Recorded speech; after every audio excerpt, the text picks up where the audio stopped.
আসসালামু আলাইকুম এভরিওয়ান। আশা করি I hope all of it and fine by the almighty Allah. So আজকে একটি চমৎকার ভিডিও নিয়ে আসলাম যে হ্যাভ অর্থ আমরা জানি আছে, তাহলে আমার একটি কলম আছে, আই হ্যাভ আ পেন। তো আমার একটি ফুটবল আছে, আই হ্যাভ আ ফুটবল। আমার একটি মাইক্রোফোন আছে, আই হ্যাভ আ মাইক্রোফোন। এখন যদি বলা হয় আমার কি মাইক্রোফোন আছে, এটা কিন্তু আমরা অনেকেই ভুল করে থাকি। সো এটা কি অনেকেই বলবে যে have I a microphone, no, this is wrong. So the correct sentence is যে ডু ইউ হ্যাভ মাইক্রোফোন। এখানে এটা কিন্তু প্রেজেন্ট টেন্স, এটা পাস্ট টেন্স না, এই যে মানে প্রেজেন্ট পারফেক্ট টেন্স না, এটা present tense, present simple tense এটা।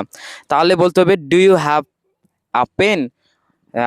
তোমার কি একটি মাইক্রোফোন আছে, do you have a microphone. তোমার কি একটি ফোন আছে, do you have a phone.